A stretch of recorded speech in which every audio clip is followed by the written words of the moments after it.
السلام عليكم.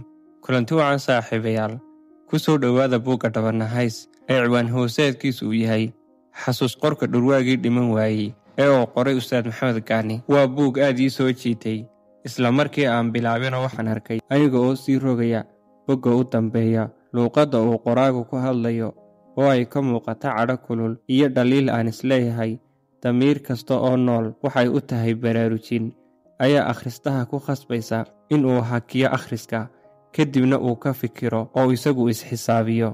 waa buug gilgilaya damiirka dadka Soomaaliyeed ee muddo 30 sano ka badan duleysnaa.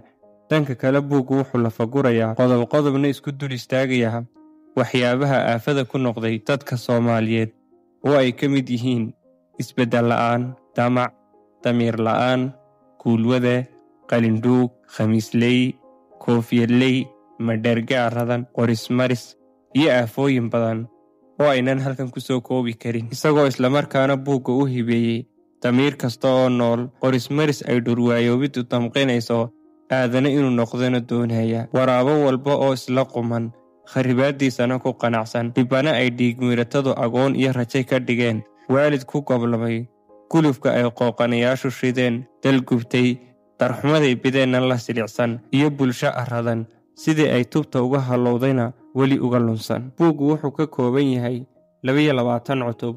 cutub kastana wuxuu ka hadlayaa mowduuc gaara.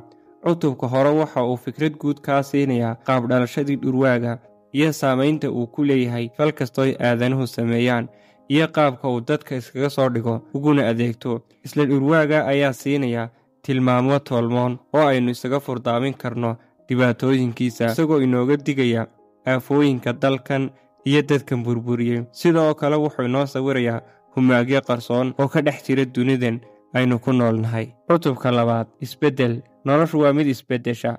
mar walba waxaad la kulmaysaa marxalad ka duwan ta aad hadda joogto, oo abuurta aadanaha ayaa isbeddel joogtaa ku dhisan. dunidanna meel walba isbeddel ayaa ka dhacay ama laga rajaynayaa. isbeddel la'aantu waa waxa curyaamiya horumarka bulshada. haddaba qorshaha isbeddel ee aad adigu doonaysaa waa mid noocma ah. maxaase rajaynaysaa? maxaase isleedahay noloshaada waxbay ka beddelayaan? su-aashaas buu ka jawaabayaa. isla isbeddelka aad doonaysidna uu kaaga xog warramayaa buugga dhexdiisa, isagoo ku sheegaya waa kobcinta habdhaqanka bulshada, taasoo isla beddelayaan dhammaan ficilada bahalnimada ee caadada u noqday aadanaha. cutubka saddexaad, damaca aadanuhu waa mid aad u sarreeya.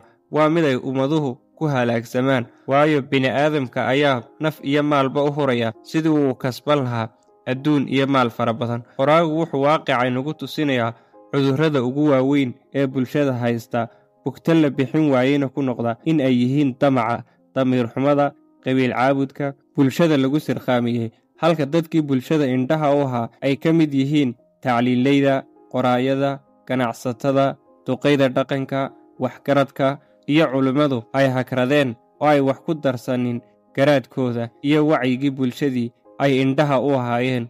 guulwadayn iyo waxyaabo kalena ay faraha kula jiraan. waxaana gaar ii soo jiitay qaybta ugu horraysa ee uu qoraagu ku tilmaamayo in cudurka ugu halista badan ee ay tahay in nafta laga dabiibo ay tahay cudurrada dhammaan ee kalena ay soo hoos galaan damaca. si damaca nafta looga daweeyo waxa uu qoraagu xal uga dhigay in hurdada laga toosiyo damiirkii dadnimo ee la suuxiyey. cutubka 4, 5, 6 iyo qaybaha dambe ee buuggu waa lafdhabarta uu ka unkumo dhurwaagu qalfooftana u ah. xogta kaloo aad u faahfaahsanna waxaad ugu tegaysaa buugga gudihiisa, aadna aad kaga bogan doontaa wax badanna aad ka faa'iidi doontaa. haddii aad halkan soo gaadhay aad baad u mahadsan tahay.